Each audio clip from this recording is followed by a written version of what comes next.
प्रिय मित्रों, गीता जयंती के शुभ अवसर पर आप सभी का हार्दिक अभिनंदन। जैसा कि आप सभी जानते हैं, इस सप्ताह हम सभी इंडिक एकेडमी की ओर से गीता जयंती पर्व मना रहे हैं और आपके सामने विभिन्न प्रकार के लेख आदि प्रस्तुत कर चुके हैं। उसी कड़ी में आज हम आपके सामने एक विशेष कार्यक्रम लेकर आ रहे हैं। आप जानते हैं, गीता में अपने मन पर नियंत्रण को बहुत ही अहम माना गया है और बताया गया है कि अक्सर हमारे दुखों का कारण मन ही होता है। वह अनावश्यक और निरर्थक इच्छाओं को जन्म देता है और जब वे इच्छाएं पूरी नहीं हो पाती हैं तो आपको विचलित करता है। इस कारण जीवन में आप जिन लक्ष्यों को पाना चाहते हैं, जैसा व्यक्तित्व आप अपनाना चाहते हैं, आप उससे दूर होते चले जाते हैं। लेकिन हम आपको आज जिनसे परिचय करा रहे हैं, उन्होंने अपने लक्ष्य को हमेशा सामने रखा। एक बेटी, पत्नी और माँ का फर्ज निभाते हुए अपने शौक को भी सजाया संवारा और भारतीय संगीत में एक अपना अलग स्थान बनाया। आज हमारे साथ गीता जयंती को एक नया अर्थ देने के लिए साथ हैं एक ऐसी सुमधुर शख्सियत जिनके बारे में मेरा बोलना छोटा मुंह और बड़ी बात होगी।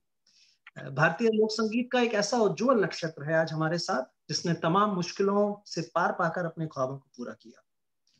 मैं आपको उनका एक छोटा सा परिचय दे सकता हूँ कि आपको उनकी आवाज में कन्नौज के इत्र की खुशबू आएगी और बनारस की सादगी भी सुनाई देगी।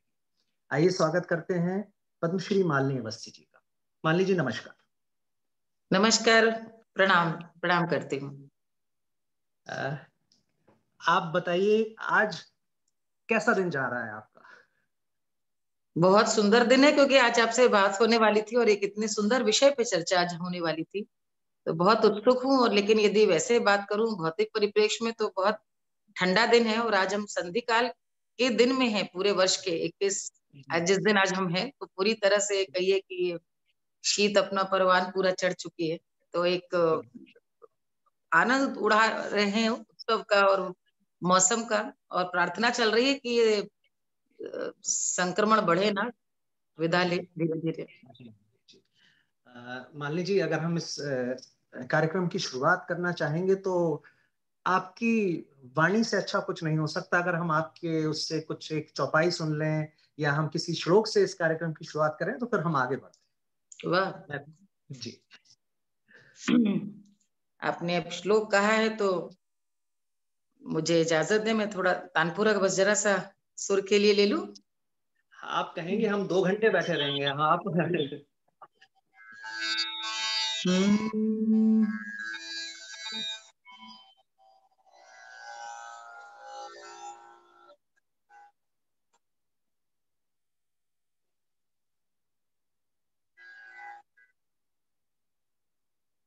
इतना अच्छा लग रहा है कि आज श्लोक गा करके प्रारंभ करने के लिए कहा गया है। आमतौर पर सामान्यतः यात्राएं पूछी जाती हैं, अनुभव पूछा जाता है, उसके बीच में कुछ लोकगीतों की फरमाइश होती है। लेकिन धन्यवाद, इतने सुंदर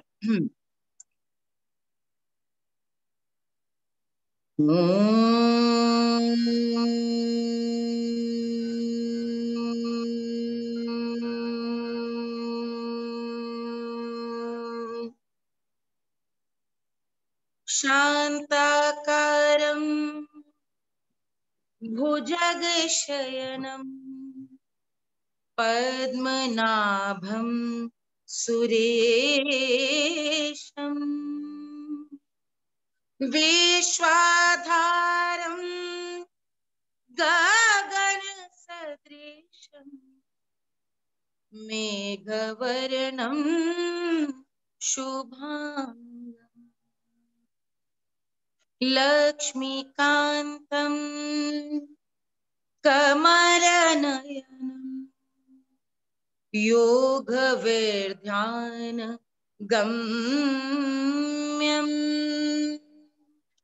वन्दे विष्णुं भावभयहरं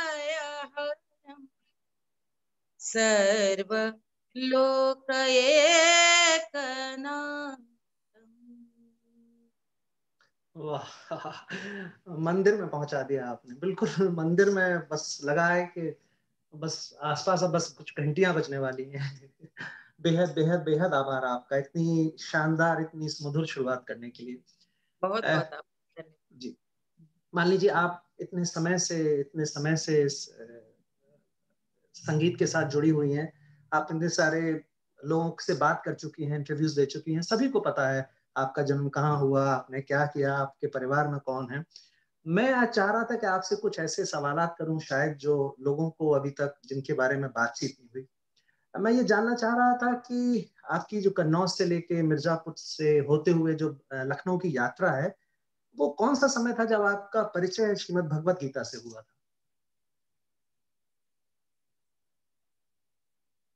क्या सुंदर प्रश्न। और ये आज कह सकते हैं कि इस बड़ी सार्थक की शुरुआत हुई है, क्योंकि आज गीतामृतम ही से मैंने आज प्रारंभ भी किया है। जी। उन्हीं को सुमिरन करके उन्हीं को समर्पित। और इसी श्लोक से मेरी यात्रा दरअसल भगवत गीता से जुड़ी है। ये जब मैं गोरखपुर में थी, गोरखपुर जी। जब पहुंची, तो आपको पता है जो आप पिताजी का स्थानांतरण की नौकरी थी, पतिदेव की भी रही है, तो उस कारण जी। यात्राएं करने का और अलग अलग मिट्टी का आशीर्वाद मिला है। एक गोरक्षनाथ की भूमि का बहुत जीवन में मेरे को रहा, कि जो एक आपके जीवन के सबसे महत्वपूर्ण वर्ष होते हैं, जब आपका गढ़न होता है, व्यक्तित्व निर्माण, वो गोरखपुर में बीता।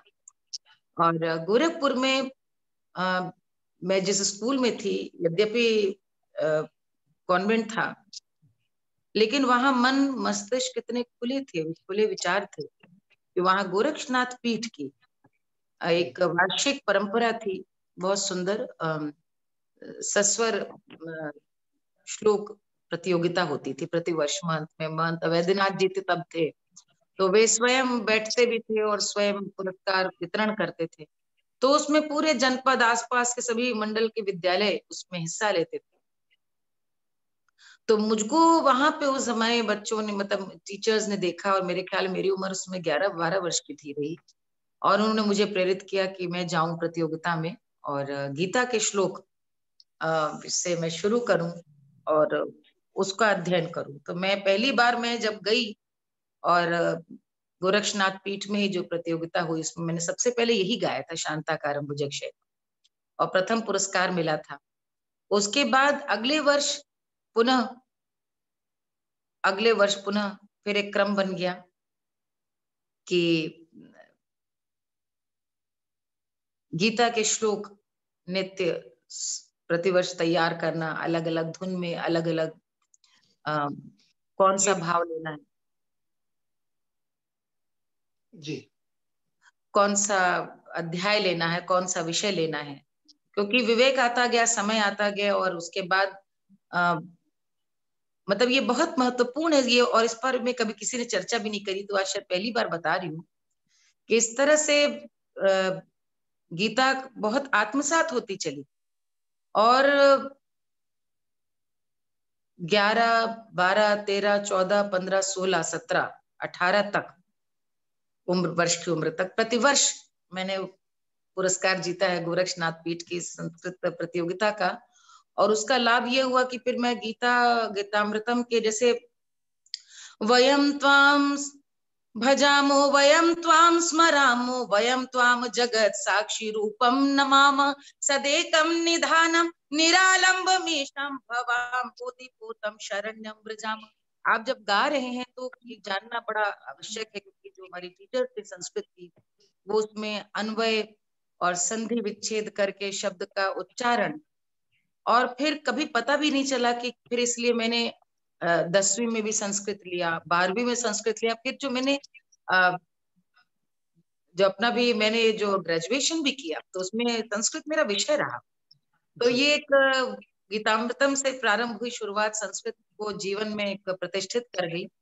लेकिन सबसे बड़ी बात मुझे याद है कि वहां पर अलग अलग क्षेत्र के लोग आते थे जो संस्कृत में श्लोक सुनाते थे। गीता मेरी प्रिय रही, और मुझे उसमें जितने भी अध्याय हैं, ना हम जवानी पूरा, मतलब जो भी अध्याय है उसको कहते हुए, उस कच्ची उम्र में आपको शब्दों के भाव के हिसाब से नाद में गंभीरता भाव की आती जाती, और उस कच्ची उम्र में जैसे कुम्हार कुंभ का निर्माण करता है, वो जो अर्थ है, भले ही उसको आपने जिया ना हो, वो समय आने पे जीते हैं आप, लेकिन आत्मसात करते जाते हैं।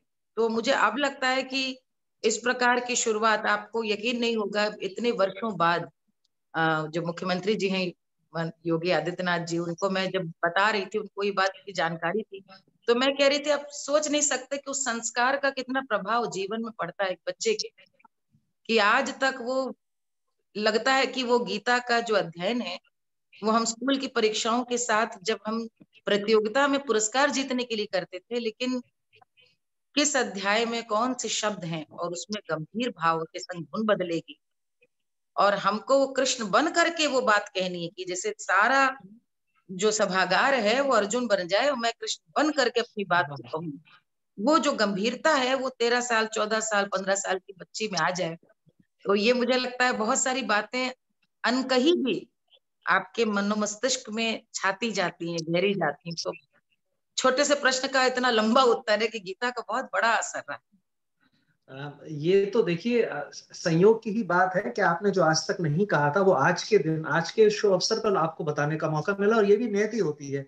हम और आप तो ये सब तय करते नहीं, और बिल्कुल अगर आपका किसी और दिन मैं आपसे बात कर रहा होता तो डेफिनेटली मैं महाभारत और गीता की बात नहीं कर रहा होता, मैं आपसे पूछता कि आपको दादरा पसंद है या आपको सोहर पसंद है, ये मैं आपसे बात कर रहा होता। एकदम सही कह रहे हो। और एक बात ये भी है कि प्रायः ये हम कलाकारों के साथ होता है कि जब हम एक विधा से जुड़ते हैं, उससे जुड़ के नाम हो जाता है, तो लोगों का भी एक व्यक्ति कलाकार को देखने का दायरा बहुत सीमित हो जाता है, संकुचित हो जाता है। जी उसको वो उसकी व्यापकता को शायद नहीं समझ पड़ते। बहुत बड़ा कारण है, वो मैं आगे बताऊंगी, कि लोक संगीत को गाने का और उसकी बात को आगे कहने का जो नजरिया मिला, वो जी बहुत कुछ उसी से मिला। आज इसी पे बात ही करेंगे गीता पर। जी जी। मैं अगर अपना बचपन माफ कीजिए, मैं अगर अपना बचपन देखता हूँ या मैं अपने आसपास के परिवारों का बचपन देखता हूँ तो मुझे याद पड़ता है कि हमारे घरों में रामायण तो हुआ करती थी, बट जो गीता है उसको शायद उतनी महत्वता नहीं दी गई है। कारण उसका शायद आप ये मान लें कि आज भी बच्चों को शायद यही पता होगा कि महाभारत घर में रखने से घर में झगड़ा होता है, ये हमको बताया गया था। तो आपको जी ये बताया गया हमको, ऐसे बताया गया हमको। तो रामायण से जितने भी, मैं जब बड़ा हो रहा था तो मैं श्री राम जी के करीब था। मैं वैसे भी ओरछा मेरे घर के पास है, झांसी का रहने वाला हूँ, तो वो तो हमारे खुद के राजा थे, तो हमारा तो उनसे स्नेह था ही। आपको क्या लगता है कि ऐसा क्यों हुआ होगा? मैं तो अपनी बात बता दी कि महाभारत घर में नहीं रखी जाती है क्योंकि झगड़े होते हैं। गीता जो कि एक जीवन जीने का तरीका है, जिसको हमको आत्मसात जैसे आपने कहा कर लेना चाहिए था, रामायण से भी हम बहुत कुछ सीख सकते हैं, किंतु गीता को साथ उतनी प्राथमिकता क्यों नहीं दी गई? आपको लगता है ये मेरा कथन सही है या आप इससे डिफर करते हैं? देखिए, दो आपके कथन से आंशिक रूप से मैं सहमत हूँ, जी पूर्णतः नहीं। जी रामायण और महाभारत का मूलभूत अंतर यही है कि रामायण बताता है कैसा बनने का आदर्श लेकर जीवन में आगे बढ़े, जी और महाभारत उस यथार्थ से परिचय कराता है जो मोह माया काम वासना सबसे सना हुआ है। जी एक आपको आदर्श की ओर ले जाता है और एक आपको यथार्थ के दर्शन कराता है। तो एक संस्कार बोने का काम हमारी पूर्वजाओं महिलाओं का रहा, दादियों का रहा। तो उन्होंने जानबूझ करके ऐसी जो भी ज्ञान परंपरा की आपको कहावतें, परंपराएं, विश्वास, रीतियां, नीतियां मिलेंगी, उनके पीछे जरूर सोची हुई समझी हुई चीज थी। महाभारत ना पढ़े ये तो जीवन में जिएंगे इसको, ये तो होगा ही होगा, भाई भाई से लड़ेगा, धन के लिए दो घर अलग होंगे, कोई किसी पे आसक्त होकर के अनुचित मांग रखेगा, ये कोई किसी पत्नी का, किसी की स्त्री का अनादर करेगा, ये हम आसपास देख रहे हैं। जी लेकिन जानना क्या चाहिए? भरत जैसा भाई, लक्ष्मण जैसा भाई, राम जी जैसा पुत्र। तो ये जो आदर्शों को घुट्टी में घोल के पिलाने के लिए रामायण आदर्श मानी गई, कि रामचरितमानस का पाठ करने से हम वैसा बन न सके तो जीने का प्रयास करें। महाभारत के पीछे मुझे लगता है कि शायद इसीलिए एक मिथ्या प्रचार किया गया कि रखने से झगड़े होते हैं, क्योंकि रखोगे तो बुद्धि वैसी। लेकिन गीता अवश्य मुझे लगता है घर घर में, हमारे यहाँ तो थी गीता, सब घरों में रही है। गीता को लोगों ने हमारे महाभारत से अलग करके भी देखा, इसको एक ज्ञान मार्ग का रास्ता, इसको कृष्ण का दर्शन और जीवन दर्शन करके देखा। और गीता हमें तो याद है, हमारी दादी वगैरह सब लोग गीता घर में ही थी, गीता पढ़ी जाती थी, गीता कही जाती थी। हाँ, गीता चूंकि रामचरितमानस का तो सबसे बड़ा काम तो गोस्वामी तुलसीदास जी का था कि वो हमारी मातृभाषा में, आंचलिक बोली में ऐसा लिख गए कि सबको कंठस्थ हो गई। और संस्कृत में होते हुए भी गीता आज घर घर में है। ये आप समझ सकते हैं कि उसका जो शिक्षा का जो उसका जो उसका सार है, तत्व है, वो कितना स्थायी उसका भाव है कि उन घरों में भी जहाँ पे दादियां संस्कृत पढ़ना शायद नहीं जानती, घरों में गीताएं रही। और गीता का दूसरा रूप, मैं आज आपको बड़ी वैसी बात कह रही हूँ, जो भागवत है, जो कृष्ण का लीलाधारी रूप, वो हमारी दादियों ने घर घरों में सरल मना स्त्रियों ने उसको अपनाया, भागवत कथा रखवा रही, कृष्ण की लीलाएं सुन रही हैं। कृष्ण की लीला कृष्ण अपने पूरे जीवन काल में 3 बार दिखाते हैं। पहली दिखाते हैं जब मिट्टी खाते हैं और यशोदा नाराज होती है, गुस्सा होती है। दूसरा दिखाते हैं जब दुर्योधन से क्रोधित होते हैं, उनको बंदी बनाने की कोशिश करता है, और तब उस समय अपना विराट स्वरूप दिखाते हैं। और तीसरा जब अर्जुन मोह माया वश कांप जाते हैं उस परिणाम भर की चिंता करके, कैसे इनके विरुद्ध तीर चलाओ। ये 3 समय है जो विराट स्वरूप दिखाया, ये लीला है। भागवत लीलाओं का ही पूरा वर्णन है। तो हमारे यहाँ पे स्त्रियों ने उस लीला के सरल स्वरूप को, रामचरितमानस और भागवत को अपनाया जी। और जो दर्शन की बात थी उसको जीवन में अपना लिया। गीता में एक जगह लिखी है भैया, जो मैं आपको आगे अपनी, आपका सवाल उधर हो ना हो, मैं आपको लेके चलूंगी, जो लोक संगीत और लोक संस्कृति से जुड़ा है। स्वभावो अध्यात्म उच्यते, जो स्वभाव है मूल, उसी को अध्यात्म कहते हैं। स्वभावो अध्यात्म उच्यते, जो आप हैं, जो आपका मूल स्वभाव है। अर्जुन का मूल स्वभाव उस समय अपने को दीनहीन अकिंचन मानना, ये मेरे बाबा है, मेरे गुरु हैं। और फिर कृष्ण समझते हैं यही समय है जब आदमी अकिंचन मानता है, वही तभी वो ग्रहण कर सकता है कोई, भाई अब कहीं नहीं जा सकता, तुम ज्ञान, मैं बुद्धि नहीं चल रही, अब मैं क्या करूं। और कृष्ण उस समय स्वरूप दिखलाते हैं। ये उस समय अर्जुन का स्वभाव। पूरी भागवत कृष्ण का स्वभाव है। भागवत कथाएं हैं, वो छेड़ रहे हैं, उनका मूल स्वभाव क्या है? वो गौवे चराते हैं, वो इतने सरल मना है कि सबके घर चले जाते हैं, पुराने मित्र को नहीं भूलते। ये जो स्वभाव अध्यात्म उच्चते, ये हमारी पुरखिनों ने अपने जीवन में उतार। गीता यही तो कहती है, भार समझ के कर्म ना करो, कर्म को भी तुम आनंद लेके करो, ये ना सोच के करो कि क्या होगा। जितनी भी हमारे यहाँ दादी थी, नानी थी, हमारे यहाँ के जितने पूर्वज थे, और मूल रूप से हम कृषक समाज से आते हैं, तो आप कृषकों को भी आप देखें, हर श्रम में के गीत गाना और गीत गाते हुए आनंद लेते हुए करना, ये और क्या है? कबीर ने और क्या किया? वस्त्र बुनते हुए कबीर दर्शन दिया। पूरी तरह से वो गीता को ही जीते थे। कर्म कर रहे हैं उन्होंने, वस्त्र बुनना नहीं छोड़ा, कर्म नहीं छोड़ा कि निठल्ले बैठे, अपना कर्म करते रहे। तो हमारे यहाँ पर हल चलाता हुआ चरवाहा, रोपाई करता हुआ किसान, कटाई करती हुई स्त्री, धान की निर्वाही करती हुई स्त्री, जाता चकिया पीसती हुई, अपने दुख सुख देश काल परिस्थिति कथाएं कहती कहती कर्म को करती गई, और वो कर्म प्रधान रहा। तो मुझे लगता है उनकी वो स्वभाव है, जैसे कृष्ण का स्वभाव है, कृष्ण मित्र हैं, सखा हैं, इतने सरल हैं, वो रूप ग्रहण करना आसान है। तो हमारे यहाँ उसको भगवत गीता के रूप में ग्रहण किया। राम सरल है, सरल रूप ग्रहण किया गया। जहां वो दर्शन देते हैं वो इतना सरल है, इतने लगता है कि गीता कितना विशद है, गीता का रहस्य है, लोग कहते हैं उसकी मीमांसा करते हैं। गीता सबसे सरल है। कर्मण्येवाधिकारस्ते मा फलेषु कदाचन, फल की इच्छा न करो, कर्म करते जाओ, और कुछ तुम्हारे बस में है भी नहीं, जो हूं मैं हूं, मम शरणम वज्र, मेरी शरण में ही तुमको आना है, यही कृष्ण कहते हैं। और ये हम सब के संग। आप जब अभी शुरू में कह रही थी कि आपने जो आपकी 12 साल 13 साल की उम्र से लेकर 18 19 साल तक आप गीता में लगभग रम ही गई थी, और जहां तक मुझे भी लगता है कि शायद वो उम्र एक ऐसी होती है कि हम, आप भी शायद मानेंगे कि हम शायद उतनी अच्छी तरह से दर्शन नहीं समझा होगा शुरुआती सालों में जब आपने शुरुआत की होगी, पर धीरे धीरे धीरे धीरे आपने उसको, दर्शन को आत्मसात कर लिया, जैसा आपने कहा। मेरा ये भी मानना रहा है, और मैंने अपने बड़ों से सुना भी है कि आप गीता को हर दिन भी अगर पढ़ते हैं तो हर दिन आप उसमें से कुछ एक नया चीज सीख के जाते हैं, कुछ नया। आप वही श्लोक दोबारा से पढ़ेंगे तो आपको कुछ अलग ही समझ में आएगा।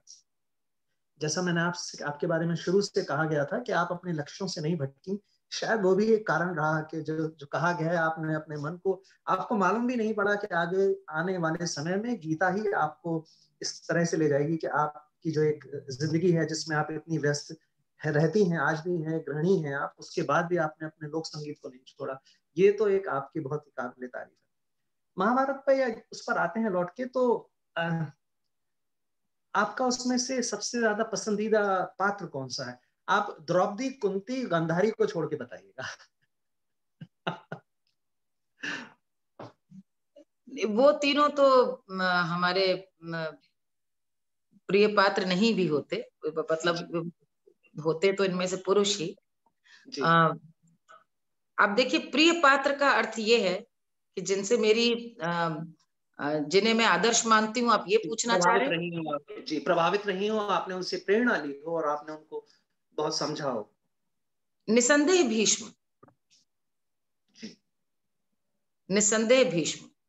जी। मतलब भीष्म का चरित्र मुझे लगता है कि एक ऐसा व्यक्तित्व का चरित्र है जो हमें लगता है कि कथाएं लिखी कैसे गई होंगी, क्यों लिखी गई, महाभारत का बहुत बड़ा आधार ही भीष्म है।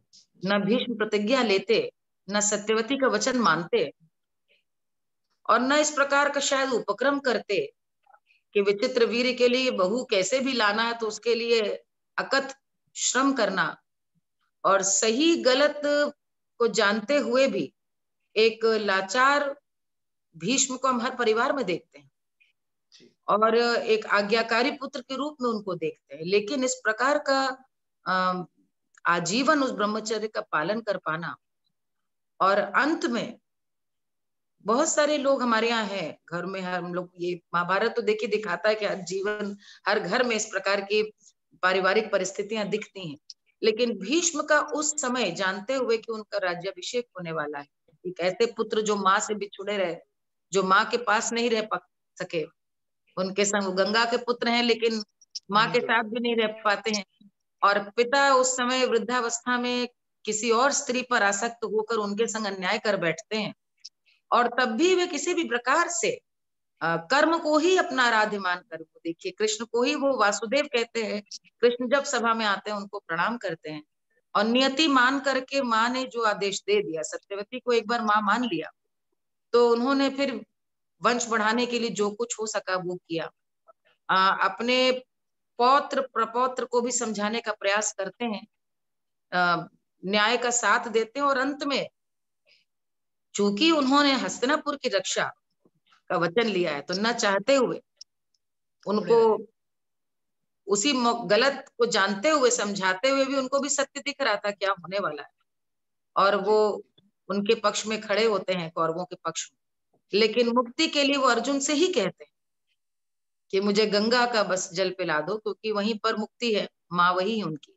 तो मुझे भीष्म का चरित्र एक बहुत, जिनके संग बहुत अन्याय हुआ, और अडिग और असाधारण मुझे लगता है त्याग और तपस्वी भीष्म। ज्यादातर होता क्या है, लोग बाग भीष्म को भी दोषी समझने लगते हैं, बट वो परिप्रेक्ष्य नहीं जानते कि जिस कारण उन्होंने धर्म का साथ दिया था और वो क्यों बंधे थे। तो अगर देखा जाए तो ऐसे तो महाभारत के लिए जब लोग बाग कहते हैं कि कृष्ण जिम्मेदार थे या भीष्म जिम्मेदार थे, उसमें जिम्मेदार तो भगवान खुद ही थे। अब भगवान को आप कुछ भी कह लीजिए, ये उनकी ही रची हुई एक और लीला थी जो उन्होंने हमको नया दर्शन नहीं, देने की। महाभारत में तो आप ये देखिए कि कौन नहीं जिम्मेदार था। जी। मतलब महाभारत एक ऐसी कथा है कि आप उसको किसी की दृष्टि से भी देखें, जी। कोई भी एक व्यक्ति ऐसा नहीं है जिसका दोष था। जी। पांडवों में भी सभी दोषी थे, अर्जुन क्या जी। दोषी नहीं थे? जब अर्जुन जीत करके आए थे द्रौपदी को, तो क्यों नहीं साहस हुआ माँ से कहने का कि सिर्फ मेरे साथ रहेगी। युधिष्ठिर तो खैर सब कुछ हार ही गए। कर्ण का दोष नहीं था क्या? लोग सबसे पहले अपना प्रिय पात्र कर्ण को ही बताते हैं, मुझे मालूम है जी। लेकिन स्त्री का अपमान होते हुए यदि कर्ण ने देखा तो भीष्म ने भी देखा, लेकिन भीष्म जैसा त्याग कर्ण ने नहीं किया। अप्रतिम है वो। गांधारी का दोष नहीं था क्या? जानबूझ करके एक यदि अंधा है तो उनको तो आंखें बनना चाहिए था। कुंती का दोष नहीं था क्या? एक अन्याय को आप आजीवन तब बचाए रहे जब आपके 5 पुत्रों की बनाई, तब आप स्वीकारने का साहस रखती है कि हाँ कर्ण मेरा पुत्र है। एक भी व्यक्ति ऐसा नहीं है। और कृष्ण तो समझाने गए थे, कृष्ण तो समझाने के लिए गए थे, और समझाने के लिए ये भी गए थे कि और शर्तों के साथ दोबारा गए थे जी, कि मुझको ले लो या एक अक्षौणी। ये तो जब मति भ्रष्ट होती है तो हमने देखा है कि आप कितना भी समझा लीजिए विवाद तो होगा जी। गीता या रामायण में से आपने इन दोनों में से किसी को भी अवधी या किसी बुंदेली भाषा में आपने आज तक कहीं किसी मंच पर आपने प्रस्तुत किया है क्या? मैंने शायद मैं नहीं देख पाया, मैंने गलती की है, मुझे मिला नहीं। आपने प्रस्तुत किया है कभी क्या ऐसा? मानस, रामचरितमानस, मानस की पंक्तियां जी। और एक मेरा और सौभाग्य रहा, बल्कि एक उस घटना से मेरा बहुत सोचने की दिशा भी बदली। हॉलैंड में, विदेश में एक बार मुझको, मैं वहां पे कार्यक्रम के लिए जाती रहती थी, तो एक मुझे वहां पे एक चैनल था, ऑर्गेनाइजेशन फॉर हिंदू मीडिया, वहां का टेलीविजन चैनल था जो वित्त पोषित था हॉलैंड सरकार द्वारा, नीदरलैंड सरकार द्वारा, वहां के हिंदी भाषियों के लिए। तो उनका उस जमाने में फैक्स चलता था, ये सब आजकल ईमेल वगैरह नहीं था। उन्होंने मुझको फोन किया और कहा कि आप हमको 20 दिन का समय दे दें, एक फिल्म बना रहे हैं हम, life and works of Tulsidas, Goswami Tulsidas, और उस पर हम चाहते हैं आप संगीत दें और उसको गाएं। तो मैंने कहा कि life and works of Tulsidas, इस पर आप, तो मैं, मेरी बात हुई तो कहा कि गोल्डन ग्लोब अवार्डी विनर हैं फ्रोक्यो, वो इसको डायरेक्ट करेंगी। तो मैं जब उनसे मेरी बात हुई लंबी, तो मैं इतनी अचरज में थी, मैंने अपने, मुझे याद है पिता से कहा, अपने पतिदेव से बात हुई कि इतने दिनों से आकाशवाणी दूरदर्शन से जुड़ी हुई हूँ, यहाँ पर भारत में कभी तुलसीदास जी के ऊपर कुछ बनाने को, कहने को, लिखने को आज तक अनुबंधित नहीं किया गया, न जोड़ा गया, न सोचा गया होगा। राम पे ही गाओ। लेकिन वहां सोच क्या थी कि गोस्वामी तुलसीदास जी जो संस्कृत के इतने बड़े मार्तंड थे, उन्होंने किस कारण से राम को राम दोबारा बनाया और किस कारण से अवधि में इसको लिखा। तो जब मैं गई तो उन्होंने पूरी तुलसी पे फिल्म बनाई थी, कैसे उनके दांत थे शुरू से पैदा होते और आंख तो उनको घर वालों ने त्याज दिया था, और उनके फिर वो कैसे, तो उन्होंने अपने बारे में जो खुद लिखी चौपाइयां, खुद के बारे में, जन्म लेते हुए कैसे उनको उनकी माँ हुलसी ने छोड़ दिया और लोग उनसे डरते थे, और फिर रत्नावली के संग कैसे हुआ। मैं दंग रह गई। और वो पूरा मोह माया आसक्ति से उठ के राम के भीतर वो क्या देखते हैं जिसके लिए वो राम कथा लिखते हैं काशी में बैठकर। तो वो उस पूरे 20 दिन की जो पूरा जो अनुभव था, उसने मुझे ये बताया कि ये जो प्रवासी हमारे 5-6 पीढ़ी पहले भारतीय गए थे, जहाज में बैठ के गन्ने की खेती के लिए, चावल की खेती के लिए अंग्रेज लेकर गए थे। उस समय डच सरकार इनको सूरीनाम ले गई थी, सूरीनाम में भी जब मिलिट्री कू हुआ तो वापस नीदरलैंड आ गए। ये 6 पीढ़ी पहले अपनी जड़ से विस्थापित हुए भारत, और वहां के जो थिंक टैंक है वो आज ये सोच रहा है कि हम जब अपने घर से जहाज में बैठ कर के चले आए और 4 महीना बाद सूरीनाम पहुंचे, तो हमारे संग संस्कृति के नाम पे जो था वो सिर्फ मानस की चौपाइयां थी, तुलसी का पौधा था। हम साथ में क्या लेके आए? हनुमान चालीसा लेकर आए, क्योंकि वो वाचिक परंपरा से कंठस्थ। तो उसकी ताकत वो वहां पहचान के हमसे यहाँ हिंदुस्तान से बुला के काम करा रहे थे कि आप इस पर पूरा जरा लिखिए कि तुलसीदास न होते, राम राम नहीं होते। ये नीदरलैंड सरकार हिंदुस्तानियों के लिए, और इसने पूरे अनुभव ने मेरा विश्वास इतना दृढ़ किया कि जो मैं कर रही हूँ, लोक भाषा, लोक संगीत को पुनर् प्रतिष्ठित करना, जन जन तक वापस लेके जाना, जो एक अभिजात्य वर्ग हो गया है, जो लोक गीतों को या इन चीजों को नहीं सुनना चाहता, उसको जड़ों से जोड़ने का, कि यही एक चीज है जो हमें जोड़े रहती है। यही हमारी परंपरा का सबसे सरल और व्यापक स्वरूप है। तो ये मानस की ताकत गोस्वामी तुलसीदास जी तक जबकि मैं बात बता रही हूँ तो आप समझ सकते हैं। तो रामचरितमानस का गाने का खूब अनुभव रहा है, और मेरा सौभाग्य रहा है कि आप ओरछा बता रहे हैं।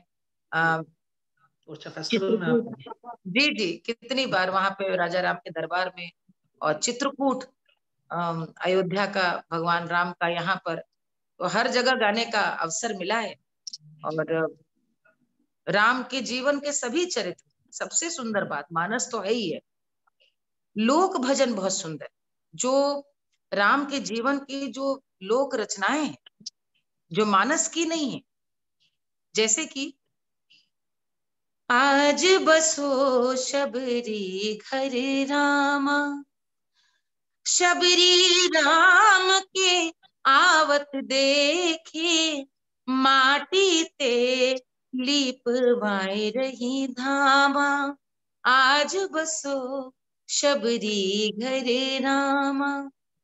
या फिर केवट का, मोरी नैया में राम सवार, नदिया धीरे बहो, मोरी नैया में राम सवार, नदिया धीरे बहो। या फिर अरे रामा सोने के हरिन वारसिया, मांगेरी हारी, कि अरे रामा सोने के हरिन वारसिया, मांगेरी हारी।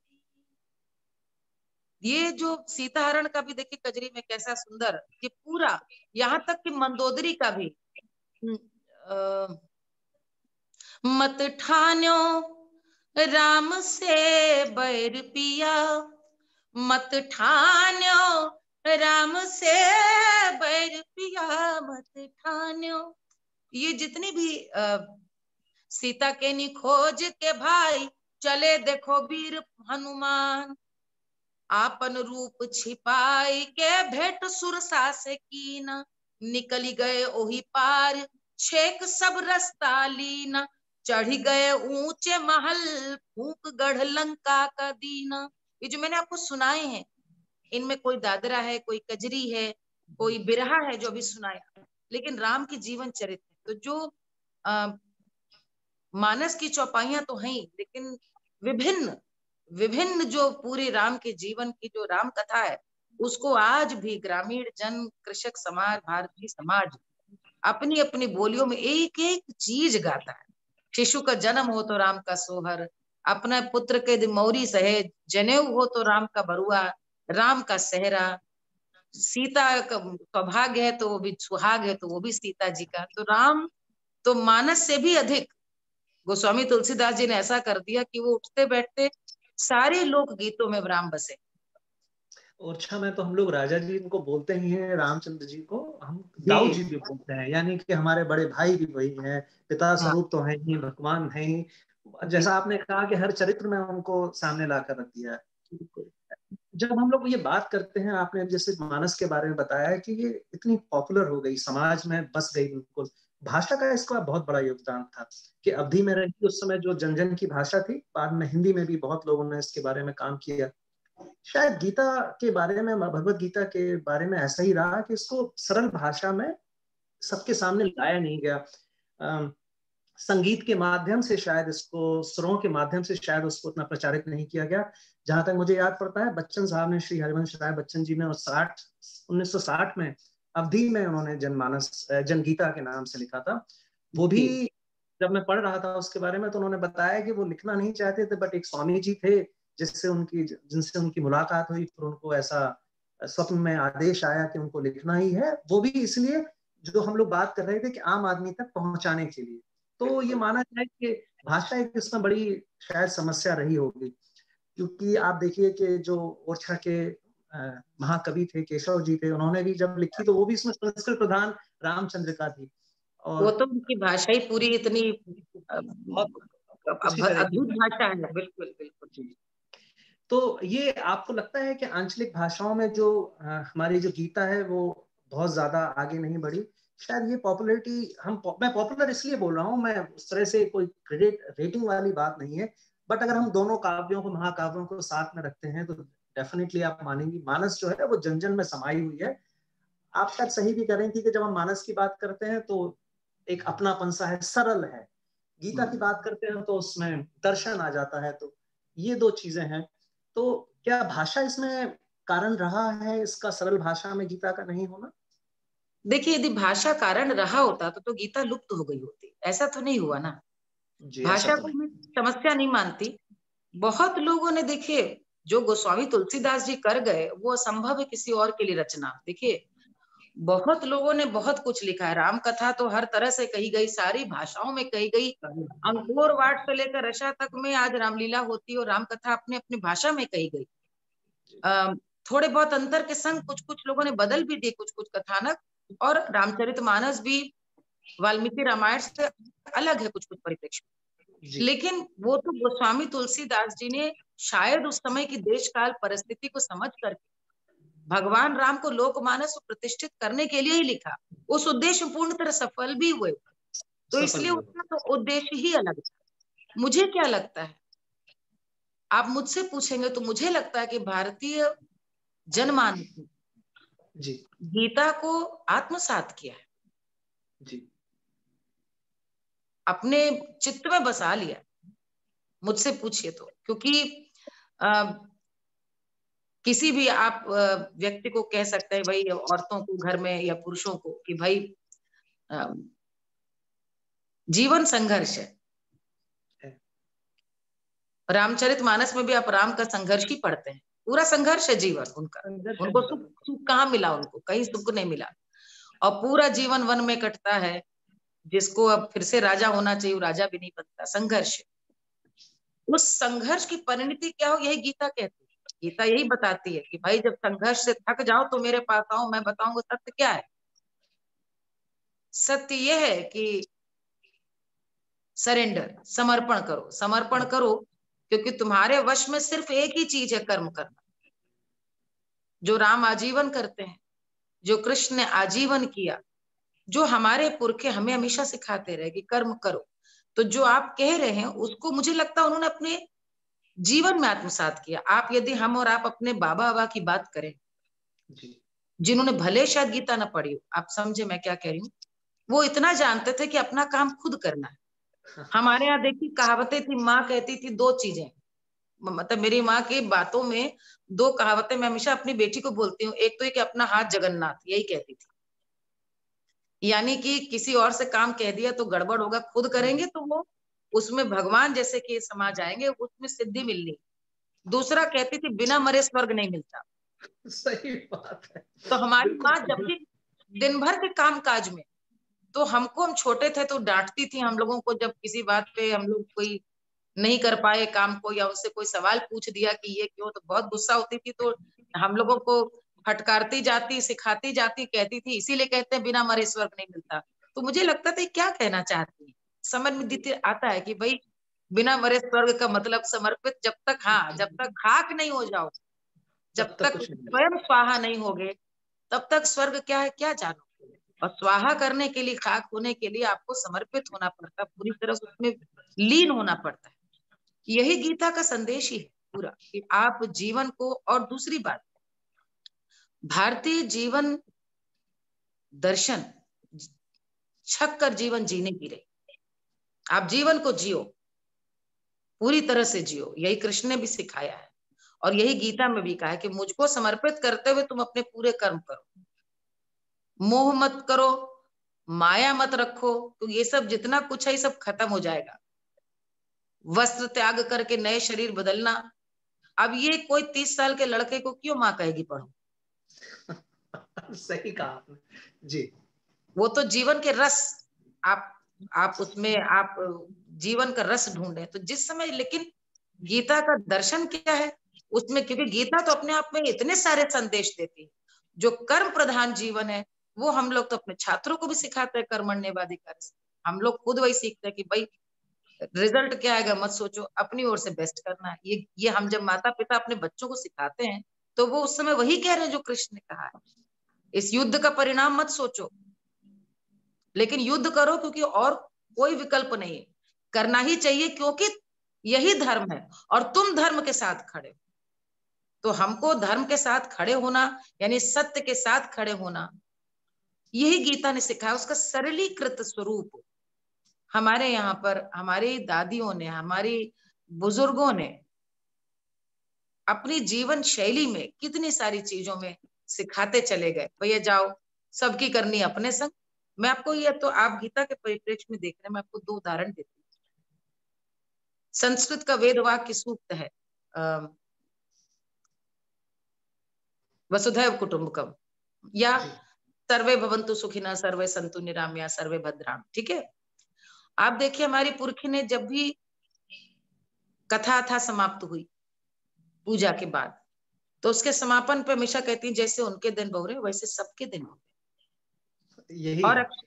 और ये कहकर अक्षत समर्पित करती हैं कि जैसे उनके दिन बहुरे वैसे सबके दिन बहुरे।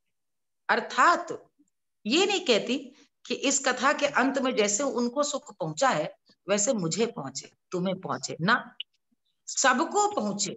यानी जो इसमें साक्षी नहीं भी हैं उनको भी लेकिन इस सृष्टि के चराचर जगत के अंश हैं, उनको भी सुख पहुंचे। ये सर्वे भवन्तु सुखिनः का ही सरलीकरण। वसुधैव कुटुंबकम ये हमारे यहाँ बोलते हैं, लेकिन हमारे यहाँ किस तरह माना गया कि हमारे यहाँ नागपंचमी भी पर्व बना दी गई।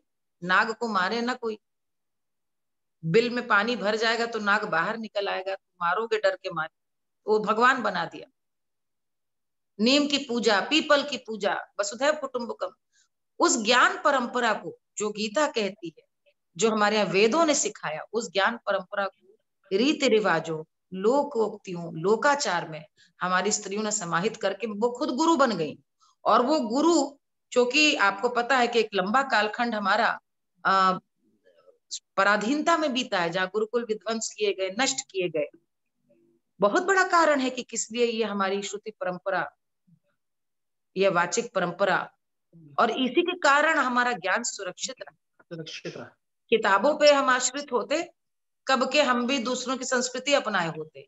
हमारे यहाँ पे सुरक्षित रहने का सबसे बड़ा कारण ये था कि जो हमारी दादियां थी, जिन्हें ये तथाकथित कुछ लोग जाहिल, गंवार, अनपढ़ और कुशिक्षित और अल्प शिक्षित मानते हैं, वो आज की तथाकथित नारियों से ज्यादा शिक्षित, ज्यादा सुसंस्कृत थी, संस्कारित थी, क्योंकि उन्होंने इसी का सरलीकरण, जो कृष्ण अर्जुन को बोल रहे हैं, वो पूरे 18 अध्यायों का जो मर्म था उसको कथाओं में, छोटी मोटी जीवन के, मुझे हमारे याद है दादी, आप कह रहे थे कि गीता का पहला अध्याय, आप कैसे मिर्जापुर में हमको जब गंगा नहाने स्वयं जाती थी तो हमारा हाथ पकड़ के जाती थी।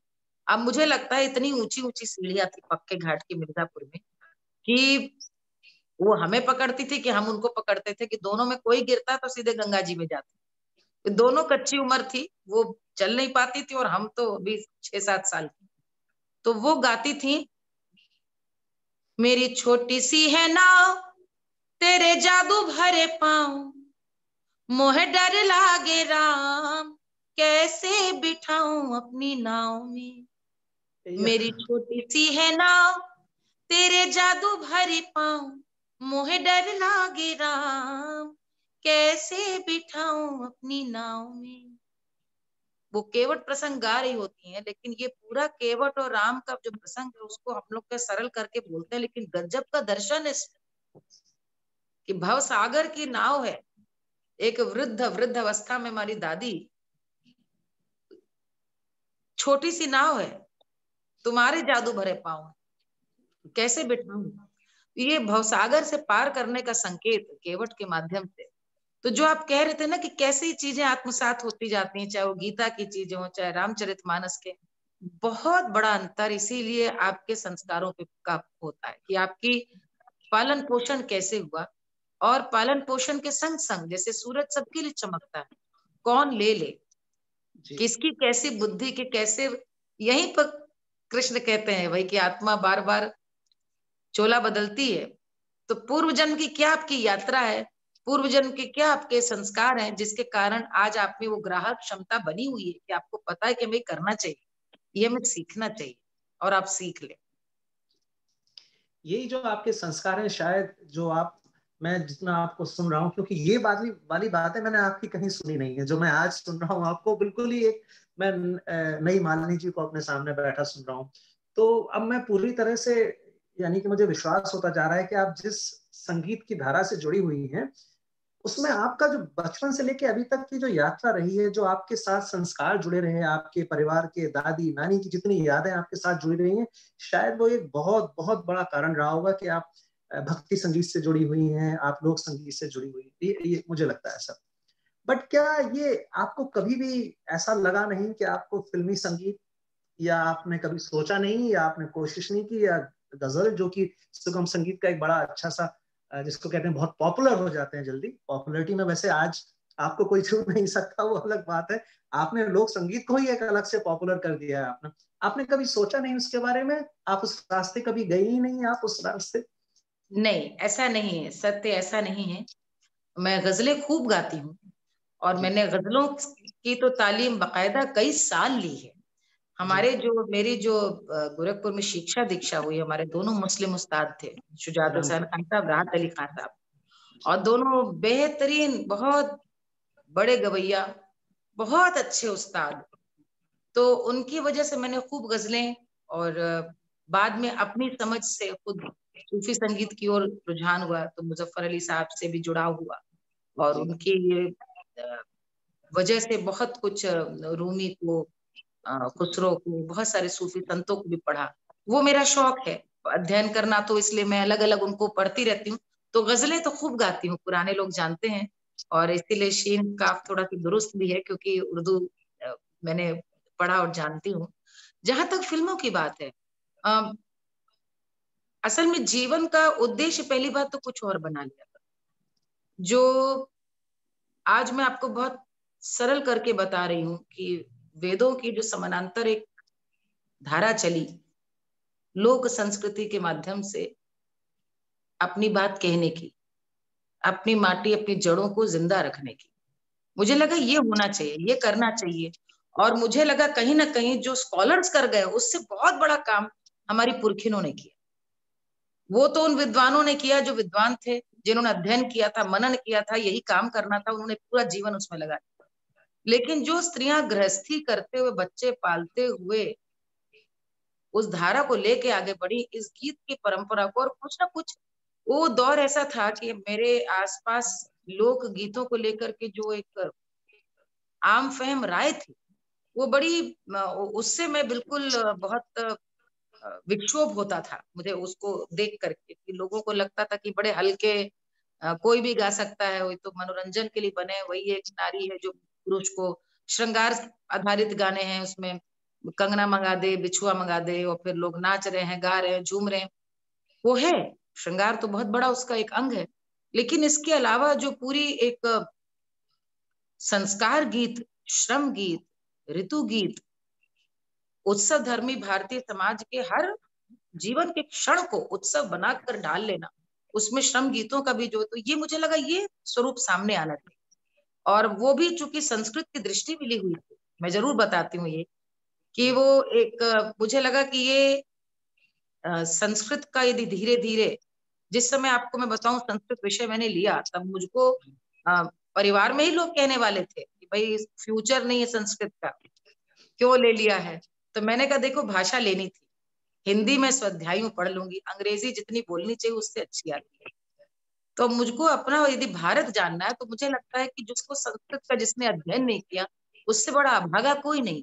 इसलिए संस्कृत पढ़ना चाहिए। यदि मैंने एक भारतीय होकर, यदि मैंने भवभूति को नहीं पढ़ा, यदि मैंने रघुवंशम को नहीं पढ़ा, किरात अर्जुनीय को नहीं पढ़ा, तो हमको फिर, मतलब हम कम से कम कल को गीता की श्लोकों का अन्वय तो कर सके। जी। हम उसको, यदि अभी आपके भी इसी दिन देखिए, मैं आपको बताऊं, ये देव दीपावली के दिन प्रधानमंत्री जी जब काशी गए, तो जी। मुझे आज तक में चैनल में उन्होंने बैठाया और कहा कि कुछ आप लाइव सुना दो। तो मैंने शंकराचार्य जी की गंगाष्टक पूरी सुनाई। तो वो उच्चारण, वो अन्वय, वो संस्कृत के कारण आता है। जी अवश्य। ये लेकिन मुझको उस समय भान हो गया था कि वो मेरा ज्ञान सही है, लेकिन उसका जो सरलीकृत रूप है, जो हमारी दादियां हमारे घरों में गाती रही, उसको लेकर के एक बड़ा ही विरक्ति का भाव और उसका बहुत ही एक उसके प्रति उपेक्षा का भाव जो है, उसको बदलना पड़ेगा। संस्कृत के लिए तो स्कॉलर्स करेंगे, इसके लिए कौन करेगा? क्योंकि जो लोग गीतों को लेके आ रहे हैं वो एक बड़ा कमर्शियल अंदाज में लेके आ रहे हैं। जी मैं और फिर समझ रहा हूँ। इसके लिए कभी हमने कोई और गली सोची नहीं जाने को, कोई और रास्ता नहीं सोचा कि वो उससे बेहतर है। ये नहीं सोचा था कि इस रास्ते पे चल करके नाम मिलेगा या पहचान मिलेगी। क्योंकि मैंने वास्तव में गीता को ही यहाँ आत्मसात किया था कि चींटी की तरह चलते रहना। हाँ, जो चलेगा उसी को कहीं ना कहीं रास्ता भी मिलेगा। चलना जरूरी है, और चलते रहते हुए क्या क्या मिलता है ये तो ऊपर वाला जानता है ना। ये तो हमारी प्रारब्ध है, ये हमारे बस में नहीं है। ये प्रारब्ध है, वो देगा, वो करेगा। लेकिन चलते जाना है। चलते हुए इंडिक में मिले, चलते हुए योगिनी जी से मिले, चलते हुए उनसे पौंडीचेरी में भेंट हुई। तो ये आज चलते हुए आपसे भेंट हो रही है, इसी की पूरी यात्रा है। और मैं आपको एक बात बताऊं कि ये एक इस चलती हुई यात्रा में इतने सारे व्यवधान जैसे हमेशा मिलते हैं, मोह भी होता है। अब कहीं पर आपको कार्यक्रम में जाना है तो जाड़े में आपको कौन 5 बजे उठ करके जाना चाहता है घर छोड़ करके फ्लाइट पकड़ने? बच्चे की परीक्षा है और आपको जो एक गिल्ट के संग आप जब ट्रेवल करते हैं कि लौट भी आना है तुरंत, देर ना होने पाए। ये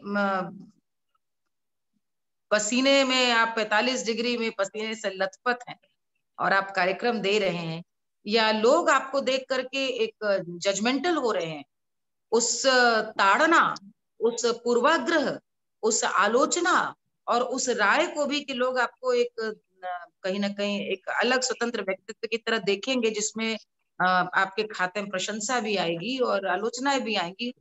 उसके लिए उतना खुला मनोमस्तिष्क लेके स्वीकार्यता आसान नहीं है। वो एक अलग यात्रा है। कितने लोग उसी में रास्ता छोड़ देते हैं, अरे जाओ हटाओ छोड़ो, कौन ही सब सुने, हमें क्या करना। लेकिन जब आपका उद्देश्य वृहत हो तो सारे लोभ प्रलोभ छोटे हो जाते हैं। फिल्मों में जब मेरा एक गाना फिल्म का हिट हुआ 2011 में, यूं तो प्रेमी 75 एजेंट विनोद मैंने गाया था, तो सबने कहा यहीं रुक जाइए, आपकी आवाज इतनी पसंद करे जा रही बम्बई। मैंने कहा ये गाने के लिए मुंबई रुकू? जो परिवार के साथ रह के जो मिलेगा वो मिलेगा। क्योंकि वो मेरे सुख तो यही है, ये तो लाख जीवन लेकर ये सुख नहीं कोई प्राप्त कर सकता, जो मैं एक बहू, पत्नी, बेटी, परिवार, अपने घर कस्बे के निकट रह करके उस माटी के लिए कुछ कर पा रही। और अभी आप जैसे मुझसे बात कर रहे हैं तो अभी फिर एक फिल्म आई है दुर्गामती, उसमें भी एक फिल्म का गाना बहुत बड़ा हिट हुआ है। लेकिन इतना कभी भी लोभ नहीं है रहा मन में, या लुभा नहीं पाया वो कि मैं उसको लेकर अब वहीं पे ही रहने लगूं। वो मुझे ये व्यापक इसका उद्देश्य बृहत लगता है जो मैं कर।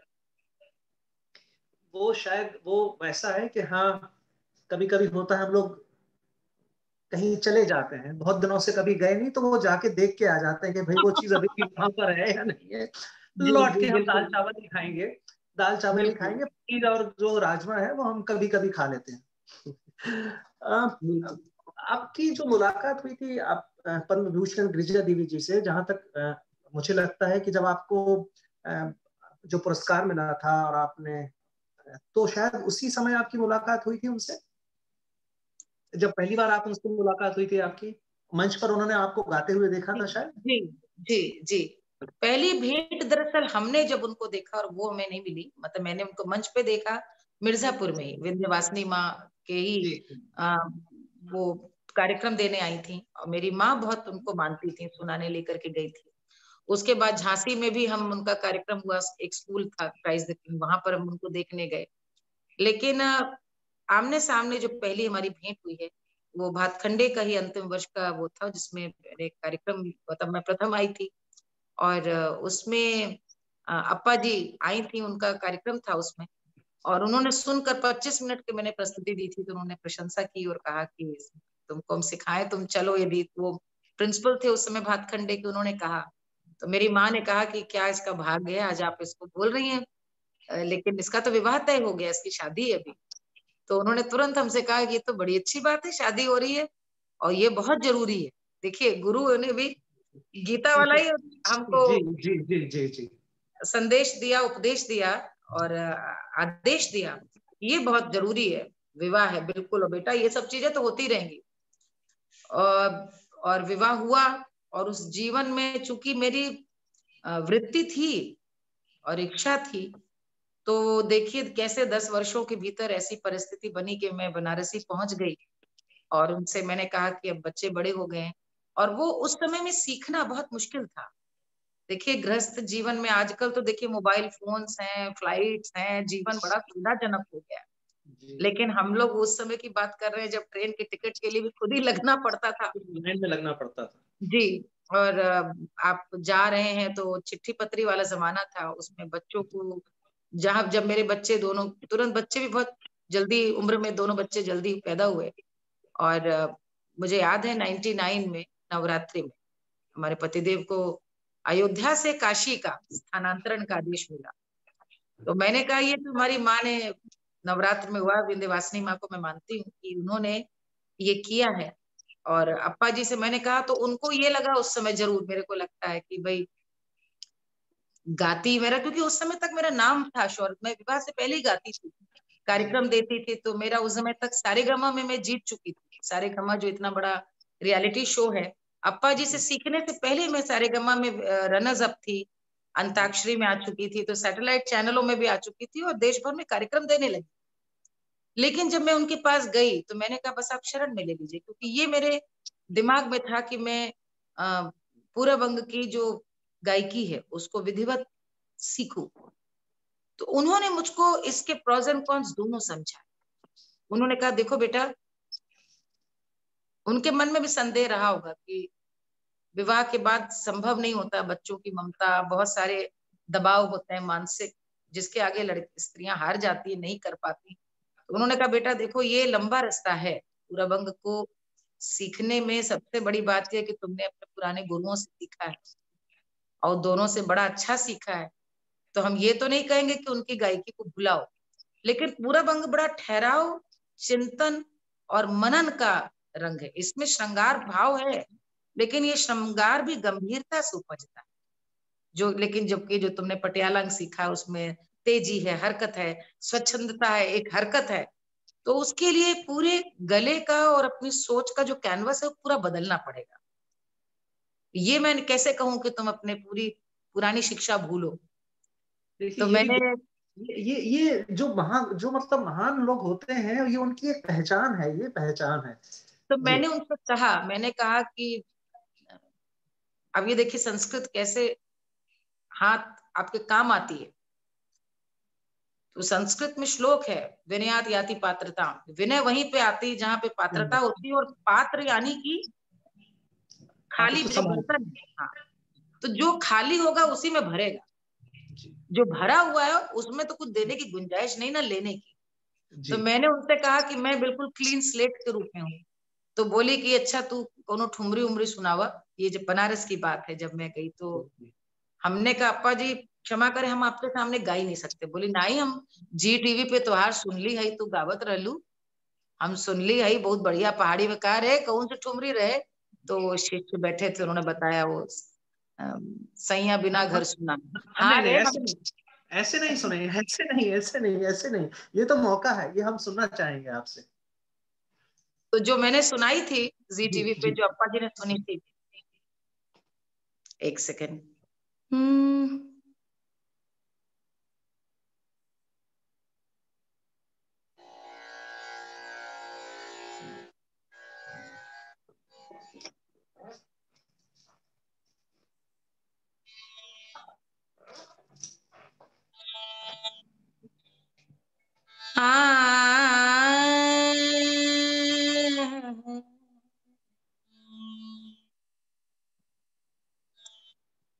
सैया बिना घर सुना, सुना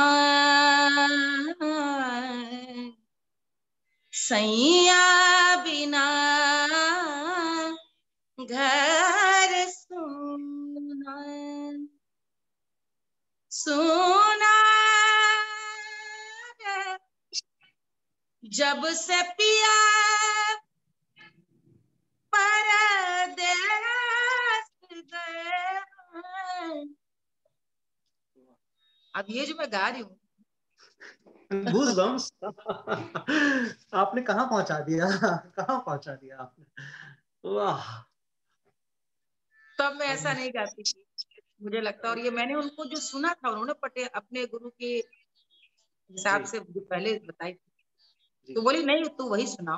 तो हमने ये टूटा फूटा जो उनके सामने तो गाने का, तो मुझे लगता है उनको शायद एक तो सहजता, मेरी विनम्रता अच्छी लगी। मैंने कहा मैं आपको पूरा समर्पित करती हूँ, आप बेसिक से बताएं जो भी बता सकते। दूसरा उन्होंने कहा कि स्थानांतरण की नौकरी है, तोहार बाबू चल जाइए आ तू नाई घरे अबू, तू अबू लड़कन बच्चन के संग तू चल जाए। हमने कहा अप्पा जी कठिन है, मुश्किल है, मुझे पता है, क्योंकि बच्चों को तो मैं नहीं छोड़ सकती, उनकी पढ़ाई है, मेरा दायित्व है वहां पे, लेकिन बाकी जो समय मेरा है वो अब आपको।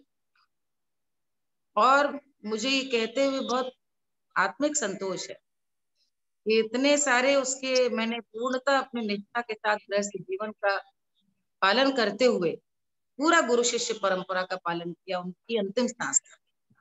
और उनके जैसा तो गुरु मिल ही नहीं सकता। मतलब हम लोग बड़े फिर से तो वही पूर्व जन्म के संचित कर्म है उनके जैसे गुरु का प्राप्त होना, क्योंकि वो जब दिल्ली आ जाए तो वो अपने शिष्याओं के घर पे रहना, होटल नहीं रहती थी हमारी गुरु, उसी बहाने स्वार्थ था शिष्य को हम सिखा दे। हमारा उनके पास काशी में जाके रहना या कलकत्ता जाके रहना, लखनऊ आई तो भी घर पे रहना। और उनकी शिक्षा तो सुबह से रात तक चलती, वो तो स्वयं गीता का जीता जागता रूप थी अंतिम सांस तक। और इसीलिए चलते चलते गई, वो गाते गाते गई। एक दिन पहले तक मारू विहाग में अपने शिष्यों को पढ़ा रही, न बिस्तर पकड़ा, न बीमार हुई, वो अपने आप में जीता जागता गीता का। हम लोगों को भी यही सिखाया कि बस करते रहो, लगे रहो। तो अभी इस समय मैं आपको, क्योंकि पहाड़ी का ही मूड बन गया है, मैं उनका सिखाया हुआ एक दादरा सुना दी। बिल्कुल बिल्कुल।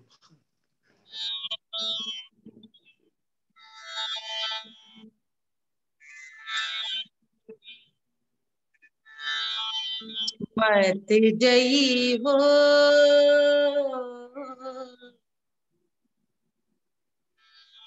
मत जई हो मत जई हो वाही नगरिया श्याम श्याम मत जई हो मत जई हो वाही नगरिया बस जादूगर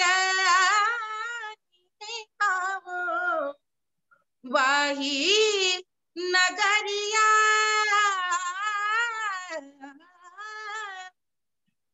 बस जादूगर अरे छीन ली है तन मन धन गर हरवा श्याम मत जई हो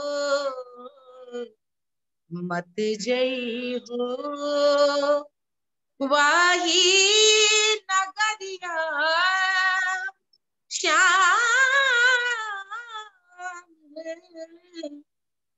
मत जई हो मत जई हो। प्रणाम प्रणाम प्रणाम। मैं, देखिए क्या होता है, आदमी कभी कभी सपने देखने में भी डरता है। तो मुझे संगीत से थोड़ा बहुत लगाव रहा है, मेरे जो मित्र हैं, परिवार वाले हैं, वो जानते हैं, थोड़ा बहुत लगाव है।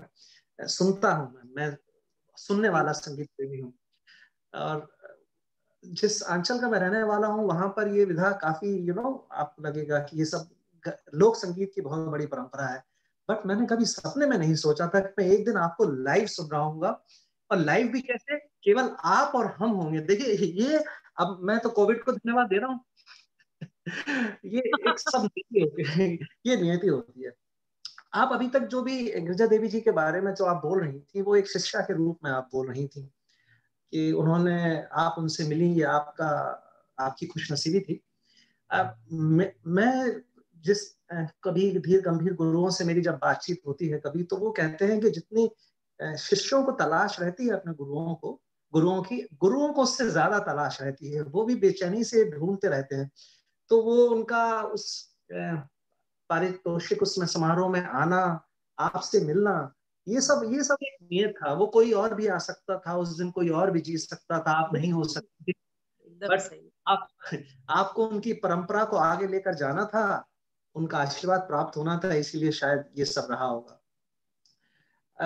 आपने अभी इस बीच में आपने ये बताया कि उनको भी मालूम था कि आपके लिए बड़ा कठिन रहा होगा। आपकी भी ये जर्नी, यात्रा बहुत कठिन रही होगी गृहस्थ जीवन के साथ सीखना। देखिए, अभी किसी आप पहले से सीखे हुए हैं तो आगे बढ़ाने में बड़ी आसानी रहती है, बट नए सिरे से शुरुआत करना, जो आपने सीखा हुआ है उससे अलग विधा की ओर आगे जाना। परिवार, तीसरे साल में ही आपके दोनों बच्चे आपके हो गए थे, बेटा और बेटी दोनों हो गए थे, ट्रांसफर्स होते रहे, यहाँ से वहां जाते रहे, और आप जुड़ी भी रही अपने पतिदेव के कार्य से। वो अकेले नहीं रहे, आप उनके साथ जुड़ी रही, जो उनको पसंद था आपने ही पसंद किया। तो कितना कठिन रहा होगा आपके लिए इस यात्रा के लिए? एक जो बात शुरुआत मैंने कही थी, स्वभावो अध्यात्म उच्यते, मैंने इसको ही अपना सूत्र वाक्य बना लिया। जी।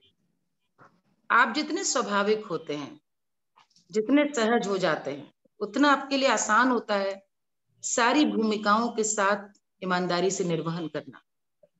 जी। आप शिष्य हो, आप एक कलाकार हो, एक पत्नी हो, आप एक जिम्मेदार नागरिक हो, सब कुछ। कई बार जब लोग पूछते हैं कि आप कैसे कर लेते हैं, या कैसे ये भी है वो भी, तो मुझे लगता है नहीं, उसका एक ही तो सूत्र है, आप स्वाभाविक रहिए।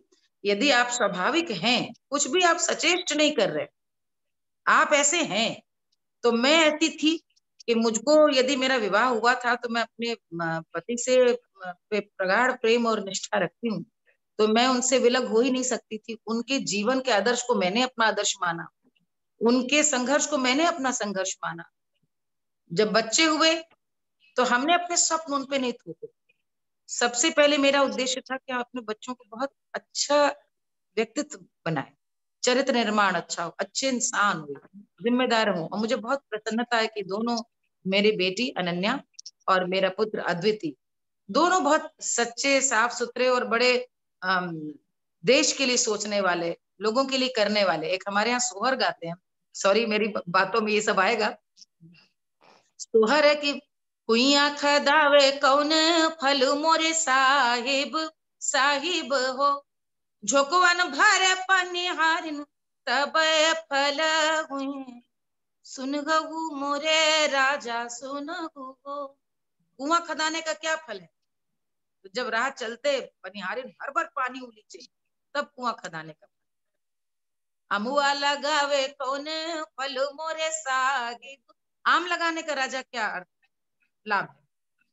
राही बाटे जौन अमुआ, राह चलते कोई आम खाए, तब तो पेड़ लगाने का उसकी सार्थकता है। कुआं, तालाब, बगीचा, सब पे चलते चलते अंत में प्रश्न आता है, पूता जन्म में कौन फल मोरे साहिब, साहिब संतति के जन्म का क्या अभिप्राय है, क्या लक्ष्य है? दुनिया मंगल जब मनइए, दुनिया आनंद जब मनइए, तब फल हुई है सुनाऊ मोरे राजा। जब संतति की उत्पत्ति से सृष्टि को आनंद है, तब तो संतान के तुम्हारे जन्म देने में सुख है, वरना तो नहीं। यानी लोक कल्याण के लिए पुत्र का भी जन्म हो या पुत्री का। तो मुझे बहुत आनंद है इस बात का कि दोनों बच्चे हमारे इस प्रकार के हैं जो अपने से पहले दूसरों के लिए सोचते। तो जब सीखा तो वो किया, जब दोबारा गुरु से सीखने की बारी आई तो उस विधा को किस रूप में ले जाना है कि वो गरिमा रहे। और ये आप देखिए, मेरे लिए तो एक दुविधा की बात थी कि मैं पूरा बंग की गायकी को उनसे सीखते हुए भी खांटी देशज लोक परंपरा को लेकर के मंच पे जाना चाहती थी। ये दोनों बिल्कुल अलग अलग चीजें थी। पूरा बंग की जो ठुमरी दादरा की जो हमारी गायकी है, जो हमारे आप गुरु शिष्य परंपरा से जो मैंने उनसे विरासत में लिए। और मंच पे जो मैं गीतों की प्रस्तुति कर रही थी, जो हमारे यहाँ दादी काकी, मेरा था कि मंच मेरा एक मंच मानो आंगन है, बिलौआ हो आंगन रहा में हो। जैसे दादी नाचती थी, गाती थी, झूला झूलती थी, मैं बन्ना भी गाऊं, मैं सोहर भी गाऊं, मैं बिटिया की विदाई भी गाऊं, मैं कोबर गाऊं, मैं हल्दी गाऊं।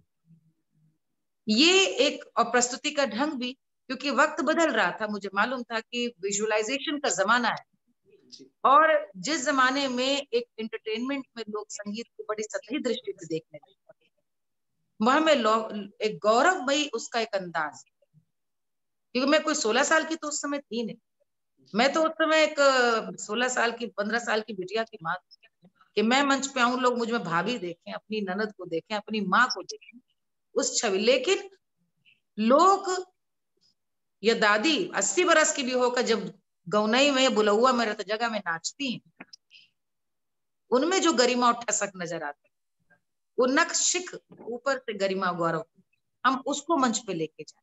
ये मुझे लगता है कि इस इन दोनों का तालमेल और संतुलन भी साधने में उसी सहजता ने मुझे सहयोग किया, कि मैं एक ऐसा भी हुआ है 1-2 बार कि अप्पा जी का, मेरे लोकगीतों का कार्यक्रम है और अप्पा जी का ठुमरी का कार्यक्रम, और हम लोग जब साथ में लहंगा पहनकर मैं अप्पा जी के साथ, तो वो एक मैं उनके सामने वही उसी शिष्या भाव में रहती थी, और उनका वो प्रेम, उस भाव को उन्होंने भी उसी तरह ग्रहण किया, कि बहुत सारी चीजें उन्होंने ऐसी सिखाई मुझे, जो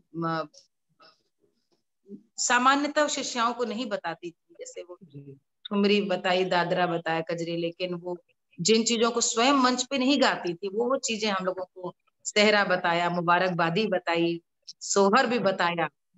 अब मैं उनका सिखाया आपको, जैसे एक तो वो सिखाती हूँ,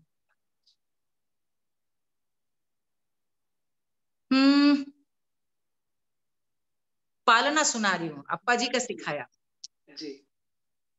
झूलावे मैया पालना, पालना रे, झूलावे मैया पालना, पालना रे, काहे का तेरा बना रे पालना, अरे काहे की बनी डोर चांदी का बना, पालना, पालना रे, रेशम की बनी डोरी रे, झूलना रे, झूलावे मैया। तो ये चीजें वो मंच पे नहीं गाती थी, लेकिन उन्होंने हम लोगों को परंपरा की चीजें बताई, और जब मैं इनको कभी मंच पे गाती हूँ तो बताती हूँ कि ये जैसे राम का सेहरा है, अरे राम पहिरे हुलने को सेहरा, सजी बारात चली मिथिला को, अरे गरजत बदरा बरस आई बूंदिया, राम पहिरे हुलने को सेहरा, राजा जनक ने प्रण ठानी है, रख दियो धनुष उठाए दियो झगड़ा, राम पहिरे फूलने को, राजा दशरथ के 4 पुत्र हैं, तोड़ दियो धनुष मिटाए दियो झगड़ा, राम पहिरे फूलने को सेहरा, राम पहिरे। तो बहुत सारे इस तरह की चीजों का उनसे जो आप लोग, मुझे यहाँ से हजारों किलोमीटर लौटा के अपना, मैं झांसी पहुंच गया हूँ, मैं वहीं पहुंच गया हूँ कि वो मामी के जब बच्चे हमारे हुए, हमारे सामने ही हुए, तो फिर वो होता था, जच्चा होता था, बाद में शादी हुई हमारे मामा की, तो बन्ना बन्नी वो सब है, बैठ के ढोलक है, उस पर चम्मच ठोका जा रहा है, जी जी जी, मामियां नाच रही है, मामियां नाच रही है, वहीं उसी समय पहुंच गया हूँ। और राजा राम जी की बारात में जब होते थे, तो वहां पर भी आज भी सेहरा गाया जाता है, ये सब गाया जाता है वहां। सेहला बोलते हैं वहां पे। जी। जी, अभी भी वहां पर चल रहा है। जी जी। आप, ये आपकी जो परंपरा है, आप वहां से पीछे से लेकर आई हैं, तो आप अपने परिवार में भी अपनी बिटिया या बेटे को, किसी को शौक है इस चीज का, वो चाहते हैं, जैसे आपने कहा उनके ऊपर थोपेंगे नहीं कोई भी चीज, बट वो जब घर में इस तरह का माहौल है कि अभी देखिए हम लोग इतनी देर से बात कर रहे हैं, जिसमें मेरे ख्याल से 50% से ज्यादा संगीत ही मेरे मेरे तो कानों में गूंज रहा है, तो वो उनको भी आगे उनकी इच्छाएं बड़ी हैं इसके बारे में, उनको कुछ लगता है आपको? देखिए, हमारी माँ नहीं गाती थी, लेकिन मैं गाती हूँ। जी जी उन्होंने सिखाने का पूरा प्रण ठाना था कि सीखो सीखो, और वो जी फिर इस तरह यात्रा आगे बढ़ी। बेटी हमारी बहुत अच्छा गाती है, अनन्या बहुत अच्छी गायिका है। जी उसको जी मैंने सिखाया भी, और उसके अंदर प्रवृत्ति भी है। जी और वो जो है, हमने सोच रैया संस्था बनाई है जो लोक संस्कृति को ही आगे बढ़ाने का काम कर रही है, उसमें जी भी जुड़ी है। और उसको बहुत आदर भाव है। सबसे बड़ी बात तो मुझे लगता है आदर भाव होना यदि चाहिए। है। जी। तो आपको बताऊं, हमारे जब बेटी का विवाह हुआ तो आपके हमने बांदा से, ललितपुर से, हमारे यहाँ सब अ, हमने बुलाए थे, सारे लोग कलाकार सब आए थे, और परिवार की तरह से वो सब आशीर्वाद देने के लिए सब लोग आए थे। तो वो दोनों बच्चों को बहुत आदर भाव है। और मैं अनन्या का तो कंट्रीब्यूशन गायन से भी ज्यादा मुझे लगता है वो डिकोडिंग का जो काम है, एक वैश्विक लोगों तक ले जाने का, वो जी करना चाहती है। तो मुझे लगता है जो योगिनी जी का काम है, जी वही उसका लक्ष्य भी है करने का। उनको तो जुड़ना चाहिए फिर हमारे से, आपने अभी तक जी उनको छुपा के रखा जी, हुआ है। बिल्कुल। बेटी ने हमारे हार्वर्ड से ही, पब्लिक हेल्थ में ही है वो, और जी जी पब्लिक हेल्थ के इंडिया एसोसिएट डायरेक्टर रही है पिछले 3 साल। जी और इस समय वो पोषण अभियान जो भारत सरकार का, उसमें मिलकर काम कर रही है। जी उसमें भी उसका वही है कि जन जन का जो आंशिक आंचलिक जो अनाज खाते थे, जी जी उसको ही किस प्रकार से हम आगे लेके जाएं। तो वो इनफैक्ट जब हार्वर्ड से पब्लिक हेल्थ करके, तो उसका बाद में वहां पे इंडिक स्टडी पे ही पढ़ने का मन था। बाद में वैदिक ट्रेडिशंस को ही पढ़ना चाहती थी, और आज भी वो अपने आगे मतलब पीएचडी रिसर्च के लिए उसी विषय पे सोच रही है। तो वो मुझे लगता है कहीं ना कहीं कड़ियां जुड़ी हुई हैं, क्योंकि कहीं कहीं आ गई जी, तो बस बीज तो वही है है वहां कि पे, चिंतन है, वो है, वो सोच है। तो उसका तो मैं ब्लॉग उस दिशा में एक बड़ा भविष्य देखती हूँ।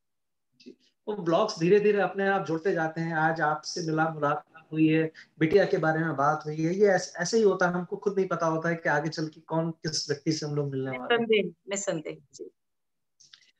मैं चर्चा को अंतिम दौर में ले जाते हुए आपसे एक सवाल ये पूछना चाहूंगा। जैसे कि हम सभी को मालूम है, गीता में कहा गया है कि क्रोध होता है तो भ्रम पैदा होता है, भ्रम होता है तो हमारी बुद्धि जो है विचलित हो जाती है, व्यग्र हो जाती है, तर्क हमारे सारे नष्ट हो जाते हैं, और उसके बाद व्यक्ति का पतन शुरू हो जाता है।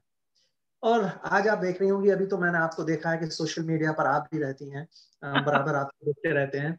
तो इस जमाने में आपने देखा होगा कि अगर आप अपनी कला का विस्तार कर रहे हैं या आप केवल बातचीत कर रहे हैं तब तक ठीक है, बट अगर आपने अपनी विचारधारा आगे बढ़ाने की कोशिश की तो आपके सामने कुतर्क लेके लोग सामने आ जाते हैं। जी, और जब कुतर्क आ ही गया, वो आखिरी स्थिति आ गई कि आदमी का पतन हो चुका है और वो कुतर्क ही कर रहा है, तो आपको लगता है कि इन सबकी सीमाएं निर्धारित होनी चाहिए? देखिए, कौन निर्धारित करेगा सीमा को? कौन निर्धारित करेगा? ये तो हमारा आत्म विवेक है। जब विवेक नहीं निर्धारण कर पाता, तो हम किसी के रोके नहीं रुकते। और ये तो समय अब अंकुश समाप्त करने का है। हम लोग अलग सदी में जी रहे हैं, अलग समय में जी रहे हैं। हम लोकतांत्रिक व्यवस्था के उस दौर में है जहां पर हर आदमी के पास कलम है, हर आदमी आज अपना पत्रकार है, हर आदमी अपना प्रोड्यूसर है, हर व्यक्ति के पास अपना वो है। यहाँ पर यदि विवेक की नहीं सुनेंगे, तो फिर तो अब कोई आप पे अंकुश, आप किसी को आप बैन करा लें, किसी ट्विटर अकाउंट को आप रिपोर्ट करा लें। आपके प्रश्न की जो पहला था, मैं उसका अर्थ समझी। निस्संदेह क्रोध होता है तो सबसे पहले आपकी बुद्धि का हरण करता है, क्योंकि उस समय आप निश्चित तौर पे जो प्रतिक्रिया देते हैं वो भावुक होते हैं। क्योंकि जब आप क्रोधित होते हैं, तो आपको लगता है कि अब इसका प्रत्युत्तर जाना चाहिए, या मेरा ये बात हमको कहनी चाहिए, ये बात निकलनी चाहिए। और आप परिणाम भी नहीं सोचते। कितने लोग, लेकिन इसका उल्टा भी सही है कि बहुत सारी घटनाओं में जहाँ पे हम कुछ घटते नहीं देखते, वो इसलिए नहीं घटती हैं क्योंकि वहां पर परिणाम की चिंता करके लोग कुछ नहीं बोलते। ये उसका दूसरा दूसरा पक्ष भी है। दूसरा पक्ष है। मुझे लगता है कि क्रोध सही समय पर प्रयोग करने वाला बहुत बड़ा अस्त्र है। क्रोध भी एक, आखिर हमारे आ, हमारा एक ये स्वाभाविक, एक नैसर्गिक अभिव्यक्ति है। और क्रोध सही समय पर यदि नहीं आता तो बड़े बड़े इसके दुष्परिणाम हमने देखे। क्यों नहीं खून खौलना चाहिए किसी अन्याय के खिलाफ। जी। धर्म पर संकट आए, धर्म का कोई मजाक उड़ाए, धर्म का अपमान करे, कोई आपको असत्य या मिथ्या आप पर आरोप लगा के ठहरे, तो बहुत स्वाभाविक क्रोध आएगा। और एक जो आपने बात कही कि आज के टाइम पर ट्विटर में सबसे आसान है कि आप मिथ्याचार को ही सत्य के रूप में गढ़ दें। हम लोग बहुत चीज के शिकार होते हैं और कई बार जो बड़ा हित है उसको देख करके क्रोध को शांत रखना पड़ता है। बड़ा लक्ष्य, बड़ी सोच, किसका अहित हो सकता है, आपका तो निकल गया। लेकिन कई बार क्रोध का प्रकाट्य भी आवश्यक है, क्योंकि आपको इसकी कमजोरी न माने। और ये मैंने आपको पहले उत्तर दे दिया कि ये विवेक ही निर्धारित करता है। और हाँ, क्रोध करे तो परिणामों को जानते हुए स्वीकार करिए। और यदि आपको जब क्रोधित होना चाहिए और आपने नहीं किया, तो फिर उसके भी जो परिणाम आएंगे, दुष्परिणाम, उसको भी फिर रोइएगा मत, उसको भी स्वीकार। आपने विवेक की बात की तो बात लौट के फिर वहीं आ जाती है कि आपके संस्कार कैसे रहे हैं। तो लौट फिर के सब कुछ हमारे परिवार के ऊपर ही आ जाता है। जिस संस्कार और संस्कृति की हम बात करते हैं उसके ऊपर ही आ जाता है। मैं आपसे सिर्फ ये जानना चाहूंगा कि अभी जो नई जनरेशन आ रही है, आपके बच्चों की उम्र की हम बात करते हैं, जो आगे चल के भारत के नवनिर्माण में बहुत बड़ा योगदान देने वाली है, उनके लिए आप गीता से क्या संदेश लेकर आते हैं? आपको क्या लगता है कि एक ऐसा क्या संदेश, एक ऐसा संदेश जो आप, ऐसे एक कहना तो बहुत मुश्किल है, हर वहां पे तो हर श्लोक में कुछ नई चीज है। एक ही कर्म करे जाओ, कर्म कर्म करते जाओ, बस अपना कर्म करो।